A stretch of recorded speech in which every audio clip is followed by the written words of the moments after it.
우리 옆에 있는 분들하고 인사 좀 나눌 거예요. 앞뒤에 있는 분들하고 인사 좀 나눕니다. 반갑습니다. 한 주 동안 안녕하셨습니까? 감사합니다. 오늘 그동안 뵙지 못하셨던 분이 몇 분 계셔서 잠깐 우리 인사 좀 하고 예배를 드리겠습니다. 우리 이정희 집사님 이제 연세가 시어서 귀가 잘 들리지 않고 어두우셔서 그다음 못 오셨는데 아드님이신가요? 따님이신가요? 제가 예? 손자. 아니 앞에는 며느님. 예. 감사합니다. 우리 이정희 집사님 너무너무 감사합니다. 오랜만에 뵈서 감사하고 또 저 뒤쪽에는 정혜정 집사님 봉화로 이사 가셨었는데 또 이렇게 오늘 같이 예배드려서 감사합니다. 그리고 앞에는 김혜진 집사님인가요? 마스크를 써가지고 잘 근데 또 그 어머님이 같이 오신 것 같은데 우리 한번 환영의 박수 한번 보내겠습니다. 감사합니다. 같이 예배드릴 수 있어서 너무너무 잘 오셨습니다. 우리 집사님 근데 보니까 건강하신 것 같아요. 아까 들어오실 때 보니까 건강하게 들어오신 것 같아서 너무너무 감사합니다. 성경은 예수님을 소개합니다. 예수님이 어떤 분인지 누구인지 왜 우리가 예수를 믿어야 되는지 그분에 대한 소개와 예수 만난 사람들이 어떻게 구원을 얻었는지를 우리에게 보여줍니다. 그래서 우리가 성경을 읽으면 이래서 예수를 믿어야 되는구나 하는 걸 알게 되고요. 또 예수님을 만나고 이렇게 구원받고 이렇게 변화되고 이렇게 놀라운 역사가 일어나는구나 하는 것들을 알게 됩니다. 그래서 고린도후서 5장 17절에 보면 누구든지 그리스도 안에 있으면, 다시 말하면 예수를 만나면 새로운 존재가 된다. 누구든지 그리스도 안에 있으면 새로운 피조물이라. 그래서 누구든지 어떤 분이든지 나의 그 어떤 조건과 관계없이 예수를 만나면 새로운 존재 되어지는 은혜가 있습니다. 12년 동안 혈우병을 앓았던 한 여인이 있습니다. 그는 이 혈우병, 다시 말하면 하혈을 하는 겁니다. 계속 매일같이 하혈을 하는 너무나 고통스러운 병을 달고 살았던 여인이 있었습니다. 이 여자는 이 병을 고치기 위해서 정말 여러 병원을 다녔고 여러 의사를 찾아다녔지만 그 병을 고치지 못하고 결국에는 재산을 다 탕진해 버릴 정도였습니다. 그런 마음이 병들었고 몸이 병들었고 가정이 파탄이 났고 자기의 삶이 망가진 채로 살아가게 되었습니다. 아무런 소망과 절망이 없는 삶을 살았던 여인입니다. 그런데 그 여인이 예수님을 만났습니다. 예수님의 옷자락을 만졌을 때 그의 병이 낫는 기적을 경험합니다. 그의 육체적인 병뿐만 아니라 그의 삶이 회복되어지는 하나님의 은혜를 경험한 것입니다. 오늘 우리들도 정말 모든 것이 망가지고 망가졌을지라도 주님을 만나면 우리의 삶에 놀라운 회복의 역사가 일어나게 되어질 것을 믿습니다. 삭개오라고 하는 사람이 있습니다. 그는 여리고의 세리장입니다. 즉 세금을 걷는 우두머리입니다. 지금이야 국세청이나 세무서에 근무하는 사람들이 정직하지만 이 예수님 당시에 이 세리들은 로마의 앞잡이였어요. 그래서 로마가 요구하는 세금을 걷기 위하고 또 자기의 이익을 추구하기 위해서 백성들의 피를 빨아먹는 죄인 중의 죄인이 세리입니다. 그런데 이 삭개오가 세리장이 되어진 것은 그가 열심히 돈을 많이 걷기도 하였지만 그가 돈에 대한 관심이 누구보다도 많았기 때문에 그가 세리장이 되었습니다. 그래서 사람들로부터 그는 죄인이라고 비난을 받고 그 주변에 아무런 친구도 없습니다. 그런데 어느 날 여리고에 들리신 예수님을 만나게 됩니다. 예수라는 분에 대한 이야기를 들었는데 도대체 그분이 어떻게 생겼는지 한번 봤으면 좋겠다. 그래서 이 삭개오가 나무 위에 올라갑니다. 그리고 예수님을 볼 때에 예수님이 그 삭개오를 보시고 삭개오야 내려오라, 내가 오늘 밤 너희 집에 유하여야 하겠다라는 말씀을 주십니다. 아무도 자기를 가까이 하지 않는데 다 자기가 오면 피하여 도망가는데 한 번도 보지 않았던 그 예수님이 자기를 찾아오셨고 자기 집에 유한다라고 하는 그 말에 그는 감동했습니다. 여기에서 인격적인 만남이 일어나게 됩니다. 그때 그가 고백합니다. 내 재산의 절반을 가난한 자들에게 나누어 주겠습니다. 내가 남의 것을 빼앗은 적 있다면 4배로 갚겠습니다라고 이야기합니다. 여러분, 사람이 돈을 내려놓는 거 쉽지가 않습니다. 돈을 사랑함이 일만하게 뿌리가 된다라고 이야기하지 않습니까? 사실 우리가 백화점에 가면 돈이 있으면 얼마나 좋은 거 사는지 모릅니다. 내가 돈이 없다라는 거 어디서 느낍니까? 백화점을 가거나 어떤 좋은 물건 앞에 가면 가난한 게 얼마나 이렇게 초라해 보이는지 몰라요. 자본주의 사회에서는 돈이 있어야 행복합니다. 예수님 당시에도 마찬가지이죠.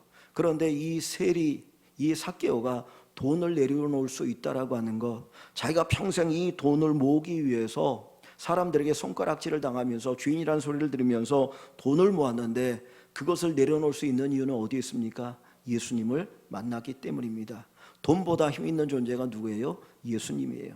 이 세상에서 돈이 최고인 것 같고 가장 큰 힘을 가지고 있는 존재 같은데 그 돈보다 더 큰 힘을 가지고 계신 분이 예수님입니다. 우리 인생을 바꾸고 변화시킬 수 있는 분이 예수님입니다. 그래서 이 삭개오는 예수를 만났을 때 한순간 그는 변화되었고 그의 인격에 예수님을 통하여 삶이 바뀌고 변화되는 놀라운 은혜를 체험하게 됩니다. 우리가 구원이라고 할 때 죄로부터의 구원을 이야기하지요. 우리가 죄인으로 태어나 죄인으로 살다가 죄인으로 죽게 되는데 그 죄의 문제를 해결하실 수 있는 분은 오직 예수 그리스도밖에 없어요. 그런데 그 죄로부터의 구원은 그냥 단순히 내가 죄로부터 구원받았어가 아니라 우리의 삶을 바꾸고 회복시키고 변화시키는 놀라운 역사를 이루어 가신다라는 겁니다. 그래서 예수 믿는 사람이 행복하고 예수 믿는 사람이 기뻐하고 예수 믿는 사람이 감사하고 예수 믿는 사람에게 정말 이게 천국이구나 하는 그런 어떤 은혜를 누리고 살아가는 복이 있게 됩니다. 12년을 혈육증 앓았던 여인뿐만 아니라 이 삭개오뿐만 아니라 성경에 나오는 예수 만났던 수많은 사람들뿐만 아니라 여러분들이 오늘 이 자리에 예배하시는 우리 성도들이 예수님을 만나는 예수님을 통해서 삶의 하나님의 풍요로움을 경험하는 귀한 축복이 있기를 주의 이름으로 간절히 축원합니다.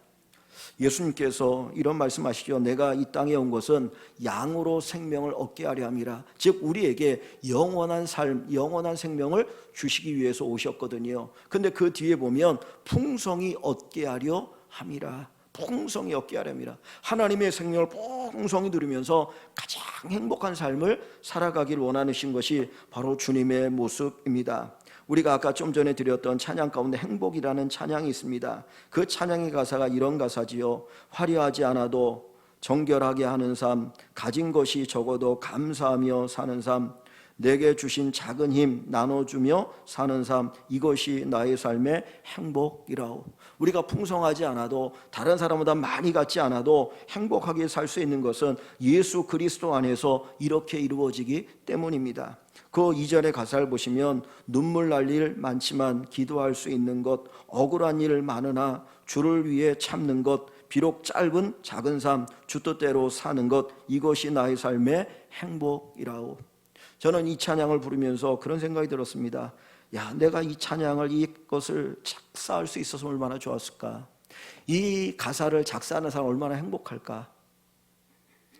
얼마나 행복에 겨우면 이런 가사를 작사할 수 있을까. 우리 성도들이 정말 이 가사처럼 하나님 앞에서 주의 은혜가 너무나 크다고, 주의 은혜가 너무나 귀하다고 그렇게 고백하며 살아갈 수 있는 귀한 축복의 성도들이 다 되시기를 주님의 이름으로 간절히 축원합니다. 오늘 본문에는 아기 예수님을 알아본 사람이 있었습니다. 아기 예수님을 만난 사람이 나옵니다. 그가 누구냐면 시므온과 안나라고 하는 사람입니다. 이스라엘에서는 남자아이가 태어나면 8일째 할례를 합니다. 하나님의 언약을 기억하면서 언약의 징표로 그 몸에 할례를 행해요. 예수님도 8일째 태어난 지 8일 만에 할례를 행하고 그때 예수라는 이름을 지었습니다. 그리고 나서 40일이 되면, 태어난 지 40일이 되면 그 아이를 데리고 성전에 올라가서 하나님 앞에 그 제사를 드립니다. 그 제사를 정결 예식이라고 하는데, 인간이 태어날 때 죄인으로 태어납니다. 그죠? 세상에 성악성 선선설을 이야기하지만 아담과 하와가 선악을 따먹는 범죄에 의해 인간을 태어날 때부터 죄인으로 태어납니다. 그래서 원죄란 말을 쓰고요. 다른 말로 하면 인간 안에 죄성이 있다라는 거예요. 죄를 가르쳐 주지 않아도 죄를 짓고 살아가는 존재가 인간입니다. 그죠? 그래서 이 어머니가 아이를 낳으면 40일 동안은 부정한 거예요. 그래서 이제 40일이 지나고 나면 이 성전에 올라가서 그 정결탕이라고 하는 목욕탕 같은 데서 깨끗하게 목욕을 하고 하나님 앞에 제사를 드려요. 근데 제사를 드릴 때 두 종류의 제사를 드립니다. 하나는 번제입니다. 번제라고 하는 것은 하나님 앞에 온전히 헌신하겠다라는 거예요. 이 아이를 하나님 앞에 드립니다라고 하는 의미를 담아서 번제를 드립니다. 또 하나는 속죄제를 드려요. 속죄제는 죄 용서받기 위해서 드리는 건데 왜 아이를 낳고 하나님 앞에 제사를 드리는데 속죄제를 드리느냐? 아까 말씀드렸던 것처럼 인간이 태어날 때부터 뭘로 태어난다고요? 죄인으로 태어나기 때문에 하나님 이 아이를 주신 거 감사합니다. 그러나 이 아이도 죄인입니다 하는 그 고백 속에서 속죄제를 드리게 되는 거죠. 그런데 예수님도 이제 그 40일이 되었을 때 그 성전에 올라가서 그 어머니가 번제와 속죄제를 함께 드립니다. 그런데 그때 마침 아기 예수님을 알아본 사람들이 있는데 바로 시므온과 안나라는 사람이었어요. 사실 아기 예수 40일 된 그 갓난 아기를 누가 메시아라고 알아볼 수 있겠습니까? 아무도 모르거든요. 그런데 시므온은 누가 가르쳐 주지 않은데도 이 아기가 하나님 보내신 메시아, 하나님의 아들 예수시구나 알아봤습니다. 안나라고 한 여선자도 그 아기가 예수님, 하나님의 아들인 것을 알아봤습니다. 오늘 우리가 하나님 앞에 기도하고 갈망하기를 원하는 것은 시므온과 안나가 아기 예수님을 만나는 것처럼 우리의 삶에도 예수님 만나는 귀한 축복이 있기를 간절히 축원합니다. 예수 만나면 인생이 바뀌고 변화되고 구원의 은혜를 누린다고 한다면 다른 사람만이 예수님을 만난 그 기쁨을 가지고 사는 게 아니라 진짜 우리 자신이 내가 예수님 만난 기쁨을 가지고 살아가기를 소망합니다. 아무 곳이 없어도 내가 하는 그 길이 고난의 길이어도 내가 행복할 수 있다고 말할 수 있다면 그분을 만나야 되지 않겠습니까? 우리 성도들이 정말 예수님을 만나는 귀한 은혜와 축복이 있기를 주님의 이름으로 간절히 축원합니다. 이 시몬이라고 하는 사람을 예수님을 만났을 때 그는 이렇게 고백합니다. 여기 어디 보시면은 29절입니다. 29절에 보면 이 시몬이 아기 예수님을 안고 하나님을 찬송하면서 이렇게 얘기합니다. 29절에 주제요 온 세상을 다스리시는 분이요 라는 의미죠. 온 세상을 다스리시는 하나님이요 이제는 말씀하신 대로 종을 평안히 놓아주시는도다. 이제는 종을 평안히 놓아주시는도다. 예수님을 만나고 나서 이제는 주님께서 나를 평안히 놓아주신다라고 이야기합니다. 이 말을 그냥 쉽게 우리가 쓰는 말로 얘기하면 이제는 죽어도 여한이 없다. 내가 이제 예수님을 만났으니 죽어도 여한이 없다. 이런 표현이에요. 이 표현은 뭡니까? 그만큼 예수님을 만나고 싶어 했어요. 평생 메시아를 기다렸고 예수님을 만나고 싶었는데 그 성전에서 예수님을 만나고 나니까 이 시몬이라는 사람이 이제는 죽어도 좋습니다. 이제는 죽어도 저 여한이 없어요. 얼마나 행복하면 이런 고백을 할까요? 여기 몇 절입니까? 38절에 보시면 안나라고 하는 37절에 보면 안나라고 하는 사람이 있는데 그의 삶에 대해서 이렇게 이야기합니다. 과부가 되고 84세가 되었더라. 84세가 된 이제 늙은 안나라고 하는 여자 선지자가 있어요. 예수님 당시에 사람들의 평균 수명은 50입니다. 50세 정도 되거든요. 그런데 84세를 살았다는 건 대단히 장수한 거예요. 지금으로 얘기하면 100세 이상을 산 걸 얘기하거든요.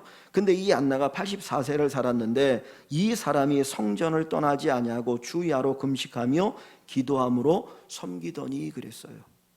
84세가 될 때까지 성전에서 주야로 금식하며 기도했다. 왜 그랬을까요? 뭐 부귀영화를 보겠다고? 아니죠. 뭘 기다렸어요? 예수님을 기다렸어요. 예수님 만나기를 사모했어요. 그래서 그는 매일같이 하나님 앞에 기도하는 삶을 살았던 것입니다. 이처럼 갈망하고 예수 만나기를 원하는 사람들에게 주님 만나시는 귀한 축복이 있습니다. 우리 성도 여러분들이 정말 예수님 만나는 간절함이 있기를 원합니다. 2024년도에는 정말 주님 만나고 그 주님을 통해서 이 찬양처럼 나는 행복합니다. 나 행복합니다. 이 고백이 가득한 귀한 성도 여러분 되시기를 주의 이름으로 간절히 다시 한번 축원합니다. 그런데 이 예수님을 만난 시므온은 어떤 사람이냐? 그 이야기를 25절, 26절, 27절에서 우리에게 보여주는 단어가 있어요. 어떤 단어냐면 성령이라는 단어예요. 성령. 다시 한번 제가 25절부터 읽어볼게요. 예루살렘에 시므온이라는 사람이 있으니 이제 소개하는 거죠. 이 사람은 의롭고 경건하여 나름대로 하나님 앞에 바르게 살기를 소망하고 기도와 예배의 삶을 살았던 사람이다. 의롭고 경건하여 그 의미죠. 이스라엘의 위로를 기다리니, 자, 이스라엘 위로를 기다리자. 이스라엘 위로는 예수님을 기다린다는 거예요. 메시아 예수님을 위로라고 표현을 썼어요. 위로. 자, 기다리는 자라. 그런데 성령이 그 위에 계시더라. 그 위에 누가 계셔요? 성령이 계시더라. 자, 26절에 그가 주의 그리스도를 보기 전에는 죽지 아니하리라. 너 예수님을 만나기 전에 죽지 않아. 이런 말을 들었는데, 자, 누구의? 성령의 지시를 받았더니 성령이 그렇게 가르쳐 주셨어요. 27절에 성령의 감동으로 성전에 들어가면 마침 부모가 율법에 관례대로 행하고자 하여 아기 예수님을 데리고 오는지라. 그때 이 예수님을 만나게 됩니다. 여기 보면 세 번 성령이라는 단어가 나와요. 그죠? 성령이 그 위에 계시더라. 성령의 지시를 받았더라. 성령의 감동으로 성전에 들어갔더라. 예수를 만나는 사람 어떤 사람입니까? 성령에 충만한 사람입니다. 성령에 충만한 사람, 성령의 인도를 받는 사람, 성령의 감동을 받는 사람. 여기 계신 모든 성도 여러분들이 성령의 충만함을 받고 성령의 감동을 받고 성령의 인도를 받으시기를 소망합니다. 한번 우리가 가지고 있는 성경 지식을 한번 살펴볼까요? 성령께서 언제 임하셨습니까? 예수님이 십자가에 죽기 전에, 야, 내가 천국에 가면, 저 하늘나라에 가면 성령님 보내줄게, 성령님이 오실 거야, 그 이야기 하셨잖아요. 그리고 이제 십자가 달려 죽으시고 부활하시고 승천하셨는데 성령님이 언제 오셨습니까? 오순절 때, 그죠? 마가의 다락방에. 근데 그 오순절은 어느 때예요? 예수님이 십자가에 달려 죽고 부활하시고 승천하시고 난 후 10일이 있은 후에 성령이 임하셨거든요. 그러면 성령이 일반적으로 오신 것은 그때 예수님이 승천하신 이후에, 그런데 지금 여기는 예수님이 갓 태어난 지 40일 됐을 때인데 이 사람에게 누가 계시더라? 성령이 계시더라. 이 시므온은 특별히 성령의 충만함을 받은 사람이에요. 다른 누구도 성령의 인도함을 제대로 받은 사람이 없었는데 이 시므온은 특별히 하나님께서 성령으로 그에게 감동하셨고 그를 인도하셨고 그 가운데 주님 만나는 귀한 복을 누리게 되었다라는 거예요. 여기 다시 27절 한번 보시면 성령의 감동으로 성전에 올라가매. 자, 이 시므온이 예루살렘의 성전에 올라갈 때 무엇의 감동으로? 성령의 감동으로. 이 시므온이 성전에 자주 올라가는 사람이에요. 가서 기도하니까. 그런데 어느 순간에 성령께서 그의 마음을 움직이신 거야. 너 예루살렘의 성전에 기도하러 올라가. 지금 기도하러 올라가. 그 마음을 주셨어요. 그랬더니 그 마음을 가지고 외면하지 않고 그 마음을 받고 예루살렘 성전에 올라갔어요. 그죠? 그랬더니 마침 그때에 누가 오셨어요? 아기 예수님이 오신 거예요. 자, 여기 보면 두 가지가 나와요. 성령의 감동을 받으니까 장소와 때 인도함을 받잖아요. 그죠? 성령 인도하심으로 하나님이 어느 곳으로 가야 될지 성령 인도하시면서 때를 가르쳐 줍니다. 사실 우리 인생이 방황하는 이유는 뭡니까? 장소와 때를 몰라요. 우리가 어디로 가야 될지를 모르고 우리가 어느 때에 뭘 해야 될지 모르니까 자꾸 헛다리 짚는 일을 하며 살아가거든요. 근데 성령 인도함을 받으니까 가야 될 때를 알게 되어지고 내가 어디를 가야 될지를 알게 되는 거예요. 성령의 인도하심을 받는 자가 복이 있어요. 그래서 이 시므온이 성령의 인도하심 속에서 그 감동을 따라 움직일 때에 아기 예수님을 만나는 귀한 복을 누리게 됩니다. 여러분, 성령을 가리켜서 기도의 영이라고 얘기해요. 성령님이 우리에게 감동을 줘서 기도하게 하셔요. 내 마음에 기도하고 싶은 마음이 생길 때에 그거 외면하지 마시면 좋겠습니다. 누가 기도하게 하시려고 그래요? 성령이 우리에게 기도하게 하시려고. 그럼 기도하면 우리에게 뭐가 옵니까? 기도에 응답이 오잖아요. 그죠? 그러니까 하나님이 우리에게 뭘 주시려고 할 때에 성령을 통해서 우리에게 기도하게 하신다니까요. 감동. 그래서 무릎 꿇고 기도하면, 엎드려 기도하면, 하나님 앞에 기도하면 하나님 주시고자 하는 것을 이렇게 주십니다. 성령의 감동이 선한 마음의 역사를 여러분에게 이끌어 가실 때 그 성령의 감동을 따라 살아가는 귀한 축복이 있기를 주 이름으로 간절히 축원합니다. 마태복음 25장에 보면 예수님께서 마지막 이제 세상 끝날에 대한 그 심판의 비유를 하셔요. 거기 보면 이런 비유가 납니다. 예수님께서 이제 심판하시는데 한쪽에는 양으로 표현되는 사람들이 있고 한쪽에는 염소로 표현되는 사람들이 있어요. 근데 양으로 표현된 사람들이 이렇게 얘기합니다. 야, 너희는 복 받을 사람들이야. 하나님 너에게 복을 주실 건데, 왜냐하면 내가 병들었을 때 너희가 나를 돌아봤어. 내가 배고플 때 너희가 나에게 먹을 것을 주었어. 내가 헐벗었을 때 너희가 나에게 입을 것을 주었어. 너희는 나를 위해서 아낌없이 쏟아부었어. 그런 너희가 복 받을 거야 라고 얘기합니다.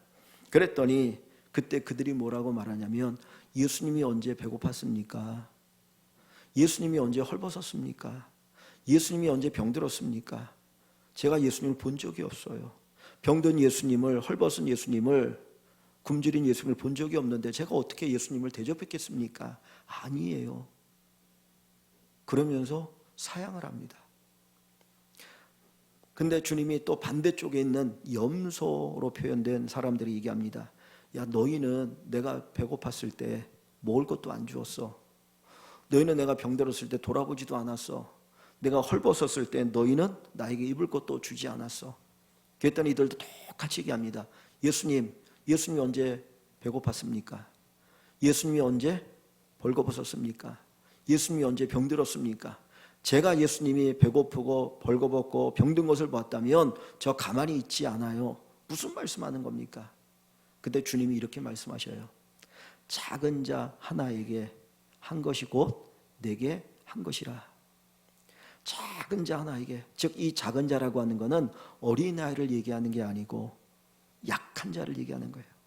사람들에게 무시당하거나 약하거나 없거나 가난하거나 못 배우거나 이런 사람들에게 한 것이 나에게 한 것이라는 거예요. 그 이야기는 뭡니까? 우리에게 예수님이 보여지는 것은 어떤 예수님이 형상을 가지고 계시기 때문에 보여지는 게 아니라 내가 만나는 사람들 가운데 약한 자가 예수님으로 나에게 찾아오시는 거잖아요. 우리가 예수님을 만날 수 있는 것은 기도 가운데 예수님을 만날 수 있어요. 말씀을 통해서 예수님을 만날 수 있어요. 그리고 삶 속에서, 사람들 속에서 예수님을 만날 수 있어요. 그런데 성령의 감동을 받으면 그 사람들 속에서 예수님을 볼 수 있습니다. 성령의 감동을 받으면 말씀 속에서 주님을 볼 수가 있습니다. 주님은 항상 우리 주변에 계시거든요. 우리에게 찾아오십니다. 그 주님을 만나게 되어지는 자가 복이 있고, 그런 사람들이 정말 주님의 은혜에 대한 놀라운 고백을 하게 되어질 줄 믿습니다. 우리 성도들이, 여러분들이 정말 주님 만나는 귀한 축복을 풍성하게 누리시고 나는 행복합니다, 이 고백이 가득하기를 주님의 이름으로 간절히 축원합니다. 여기 오늘 본문 다시 가보시면은 이 시므온이 아기 예수님을 만나고 너무나 기뻤습니다. 그래서 그가 두 가지를 합니다. 28절을 보시면 시므온이 아기를 안고 하나님을 무엇합니까? 찬양합니다. 하나님을 찬송합니다. 그 아기 예수님을 안고 너무 기뻐서 하나님을 찬송합니다. 또 34절에 보면 시므온이 그들에게 축복하고, 그죠? 시므온이 그 요셉과 마리아에게 축복하고 그랬어요. 예수님을 만나고 나니까 찬송이 나와요. 예수님을 만나고 나니까 뭐합니까? 축복해요. 하나님을 향하여 찬송하고 사람들 향하여 뭐예요? 축복해요. 찬송이란 단어나 축복이란 단어는 사실은 같은 의미거든요. 하나님께로 드리는 축복은 찬송이고 사람들에게 하는 축복은 축복인 거예요. 근데 찬송과 축복이죠. 근데 이 시므온이 그 찬송할 때 그 찬송은 예수님은 어떤 분인가라는 것을 우리에게 보여줍니다. 아까 25절 말씀에 보면, 25절에 보면 예루살렘에 시므온이라는 사람이 있으니 이 사람은 의롭고 경건하여 이스라엘의 위로를 기다리는 자라. 이스라엘 위로가 누구를 얘기한다고요?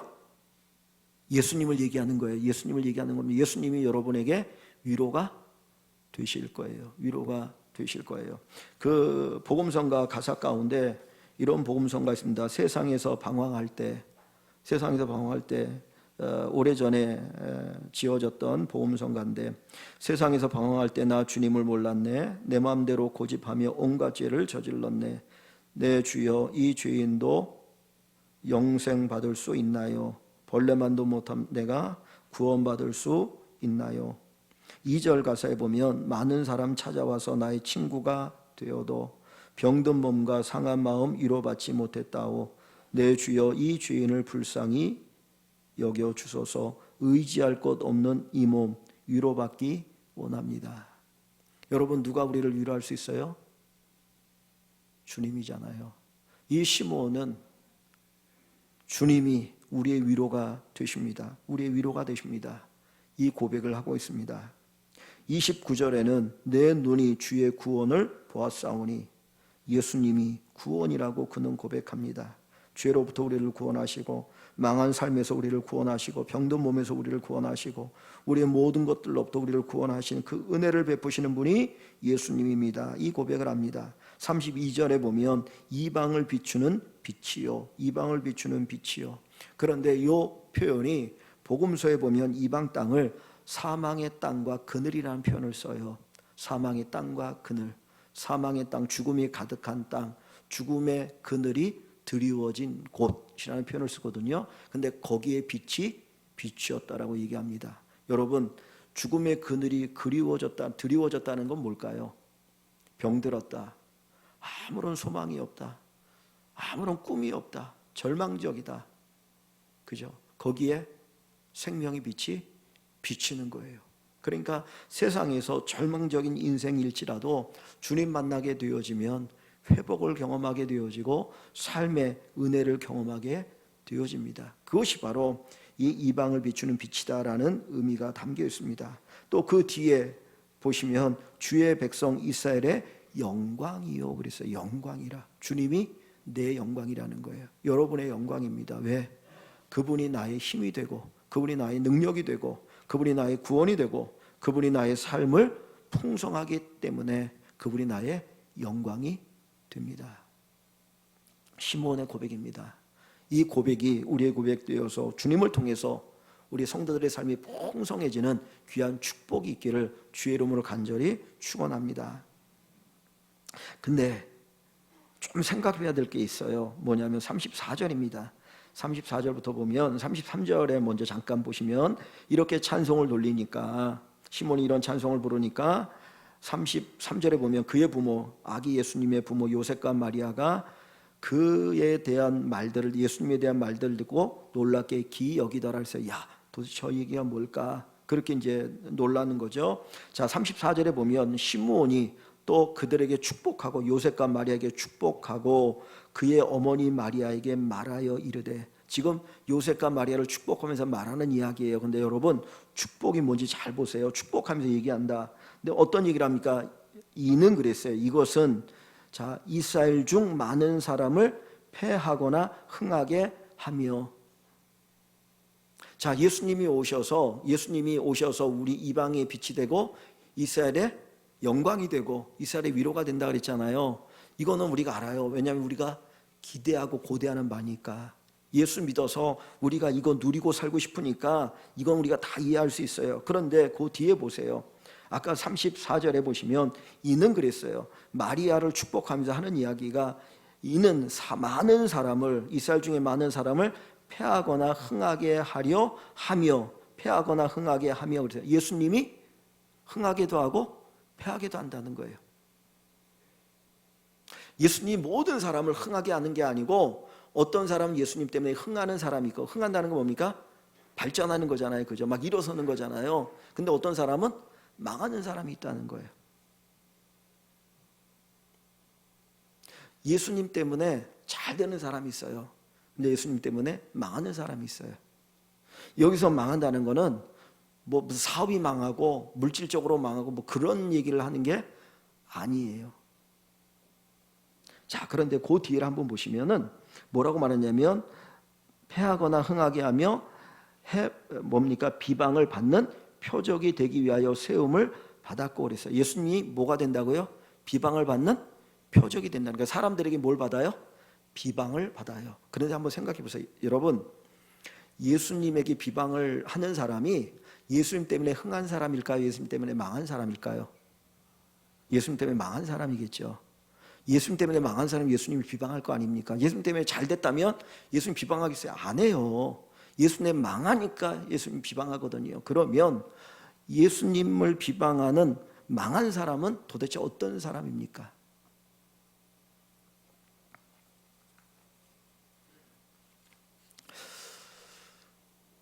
예수님을 증거했던 사람이 세례 요한이죠. 그죠? 예수님에 대해 증거를 하거든요. 근데 그 세례 요한이 아주 정의감이 불타요. 그래서 독사의 자식들아 회개하라, 그렇지 않으면 너희 다 지옥불에 던져진다. 도끼가 나무 뿌리에 놓여 있기 때문에 너희 회개하지 않으면 찍어버릴 거야. 그러면서 막 엄청난 심판을 선포합니다. 그런데 그때 한 가지 사건이 있었어요. 그 당시에 왕 헤롯이 자기 동생의 아내를 빼앗아서 자기 아내를 삼았어요. 죄잖아요. 근데 아무도 그 얘기를 못하는 거예요. 무서우니까. 근데 세례 요한이 그걸 지적했어요. 네가 그런 악을 행하고도 네가 살아남을 수 있어. 그래서 막 지적을 하니까 왕이 가만히 두겠습니까? 옥에 가두지요. 근데 옥에 갇혀 있으면서 세례 요한이 기대한 건 뭐냐면, 내가 예수님을 속였으니까 예수님께서 저 악한 헤롯 왕을 처단하거나 이 세상을 완전히 싹 쓸어버리고 하나님의 나라가 임하게 할 거야 기대하고 있는데, 주님이 하신 일은 그게 아닌 거예요. 죄인들하고 먹고 마시면서 그들에게 복음 전하고 전혀 자기의 생각과 달랐어요. 그래서 예수님에게 자기 제자를 보냅니다. 물어봅니다. 예수님, 당신이 진짜 메시아가 맞습니까? 그때 주님께서 야, 이렇게 가서 전해라. 내가 복음을 전할 때 병든 자가 고침받고 맹인이 눈을 뜨고 앉은 맹이가 걷고 가난한 자가 부해지고 묶였던 자가 풀려지고, 그리고 이 복음이 널리 증거된다, 이것을 전하라는 거예요. 그래서 제자들이 이제 가서 전합니다. 그런데 그 다음에 주님이 하신 말씀이 있어요. 뭐라고 말하냐면, 나로 말미암아 실족지 않는 자가 복이 있다. 그 얘기 뭡니까? 예수님 때문에 실족하는 사람이 있다 없다? 있다라는 거예요. 그 이야기는 내가 예수를 믿는데, 내가 하나님 믿는데 자기 생각대로 여태까지 하나님 믿고 있는 거예요. 그런데 예수님이 오셔서 그거 잘못됐다라고 이야기하니까 그걸 받아들일 수가 없었어요. 그 사람들이 누굽니까? 일반적으로 그 당시에 바리새인들이에요. 그들은 자기들의 생각으로 하나님을 믿고 자기들은 구원받았다라고 생각했어요. 그들은 금식, 11조, 기도 시간 모든 거 철저하게 지키며 살았기 때문에 우리는 당연히 천국 간다, 구원받는다. 저 세리들은 악하기 때문에 상종하지도 말아야 된다, 그 생각을 가지고 있었거든요. 그래서 그 바리새인과 세리가 성전에서 기도를 하는 걸 주님이 얘기합니다. 바리새인은 요 맨 앞자리에 와가지고 두 손을 들고, 이거는 그 당시에 기도하는 방법이었어요. 표현이에요. 얘기합니다. 하나님, 저는 일주일에 2번 금식합니다. 11조 꼬박꼬박 냅니다. 하나도 떼먹은 적이 없습니다. 그리고 이런 거 저런 거 쫙 얘기하면서 내가 이렇게 살았습니다라고 이야기를 하는 거예요. 그래서 감사합니다. 근데 세리는 저 뒤쪽에서 하나님께 기도하는데 가슴을 치면서, 하나님, 내가 죄인입니다. 난 진짜 죄인입니다. 아시지 않습니까? 죄인입니다. 하나님 앞에 감히 나갈 수 없어 저는 저 뒷자리에서 이렇게 기도합니다. 그러면서 자기의 죄를 고백합니다. 주님이 하시는 말씀이, 누가 하나님 앞에 의롭다고 인정을 받았느냐? 바로 그 바리새인이 아니라 세리다라고 얘기를 해요. 많은 사람들이 자기의 생각을 가지고 예수를 믿습니다. 말씀이 기준이 아니고 예수님이 기준이 아니고 내가 기준 되어서 예수를 믿으려고 한다는 거예요. 자, 어디를 보시냐면 35절을 한 번 더 볼까요? 35절에 보면, 자, 예수님이 비방받는 표적이 돼요. 비방을 하죠. 나중에 십자가에 달려 죽게 하죠. 그리고 나서 35절에 보면 또 칼이 내 마음을 찌르듯 하리니 그랬어요. 칼이 내 마음을 찌르듯 하리니. 자, 내 마음이 누구의 마음이에요? 지금 시므온이 누구에게 이야기하는 겁니까? 자, 34절 보세요. 시므온이 그들에게 축복하고 요셉과 마리아에게 축복하고 그의 어머니 마리아에게 말하여 그랬잖아요. 지금 누구에게 말하는 거예요? 마리아에게 말하는 거잖아요. 그러면 37절에 보면 또 칼이 내 마음을 찌르듯 하리니, 그러면 요 너는 누굽니까? 누군 거예요? 마리아죠. 그죠? 마리아잖아요. 마리아에게 말하니까 마리아 네 마음을 칼이 찌르듯 하리라고 이야기합니다. 칼로 네 마음을 찌르는 것 같은 고통이 마리아 너에게 있을 거야. 왜 그 고통이 있다고요? 예수님이 사람들에게 비방을 당하다가 마지막에 십자가 달려 죽는 그 모습을 어머니 된 마리아가 보면 그거 가장 큰 고통 아닙니까? 그잖아요. 그래서 그 고통이 마치 칼이 내 마음을 찌르듯 하리라고 이야기합니다. 그 피에타라고 하는 조각상이 있지 않습니까? 언젠가도 한번 말씀드렸는데, 저 로마에 있는 그 베드로 성당에 가면 피에타라는 조각상이 있거든요. 그 조각상은 어떤 거냐면, 예수님 십자가 달려 죽고 난 다음에 이제 시체를 내리잖아요. 그 내린 시신을 마리아가 이렇게 안고 있는 모습을 조각한 거예요. 이렇게 쭉 쳐져 있는 그 자기 육신의 아들, 그 예수님을 안고 가슴 아파하는 그 어머니를 조각한 것이 그 피에타 상이거든요. 한번 여러분 생각해 보십시오. 마리아가 얼마나 고통스럽겠습니까? 그 아픔이 너에게 있다는 거예요. 그런데 여러분 보세요. 34절 말씀에 다시 보시면 34절에 보면 이 이야기를 할 때 시몬이 요셉과 마리아를 무엇 했다고요? 그들에게 축복하고 이야기를 합니다. 여러분, 비방을 받는 게 축복입니까? 마음이 칼에 찔리는 것이 축복입니까? 그런데 시몬은 이걸 축복이라고 이야기해요. 우리가 예수를 따라가다 보면 고난의 길을 가야 돼요. 칼이 내 마음을 찌릿하는 고통이 있어요. 그런데 그것이 우리에게 축복입니까? 아닙니까? 그게 축복이라는 거예요. 역설적이죠. 그것도 축복이다. 주님을 따라가지 않으면, 예수 안 믿으면 이런 고난을 겪지 않아도 되거든요. 근데 예수 믿기 때문에 당하는 고난이라면 그게 뭐예요? 축복이에요. 그런 인식 수준에 이르는 우리 모두가 되기를 소망합니다.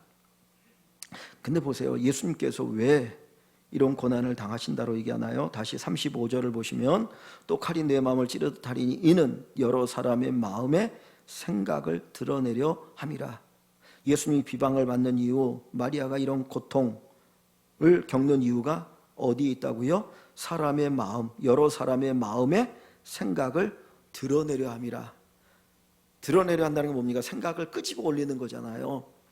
여러분, 그 시궁창에 보면 여러분이 이제 이렇게 설거지를 하시니까 하면 물이 이제 빠져나가지만은 밑에 보면 이렇게 물이 어느 정도 차 있잖아요. 근데 보면은 밑바탕에는 뭐가 있습니까? 음식 찌꺼기가 있어요. 근데 그 위에 물은 맑습니까? 혼탁합니까? 대체적으로 보면 맑아 보여요. 그죠? 그냥 오래 두면 평상시에는. 근데 그걸 뒤집으면 혼탁해지는 거예요. 밑에 있는 찌꺼기들이 이렇게 올라오니까 찌꺼기가 엄청나다는 걸 보여주는 거예요. 여기에서 사람의 마음의 생각을 드러낸다는 게 뭐냐면 우리 마음의 중심에는 뭐가 있어요? 악함이 있어요. 악함이. 남이 나보다 잘 되는 것 원하지 않아요. 형제여도 그죠? 내가 더 잘 살았고 내가 잘 살아 도와주면 좋지, 내가 못 살아고 도움받는 거 원하는 사람 없어요. 인간은 악해요. 근데 그거를 덮어놓고 사는 거예요. 내가 의롭다고 생각해요. 내가 착하다고 생각해요.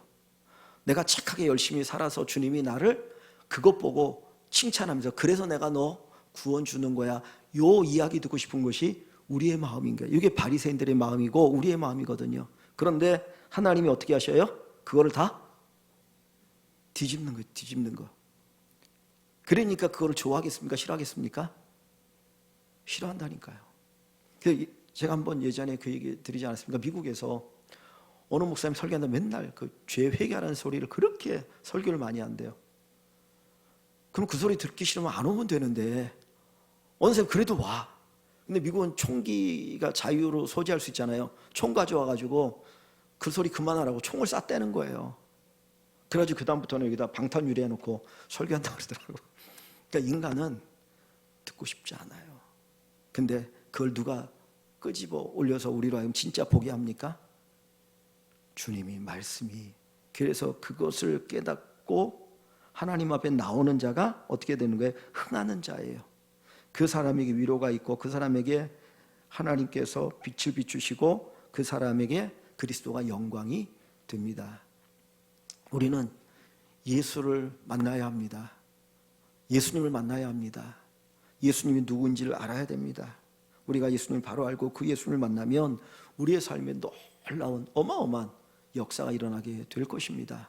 오늘 사랑하는 성도 여러분들이 정말 예수님 만나는, 그리고 그 예수님이 누구인지를 고백하고 내 안에 뭐가 들어있는지, 진짜 내 밑바닥에 뭐가 있는지를 알고 그것을 주님 앞에 내려놓고 고백하고 새로운 삶이 되어지는 놀라운 축복이 있기를 주의 이름으로 간절히 축원합니다.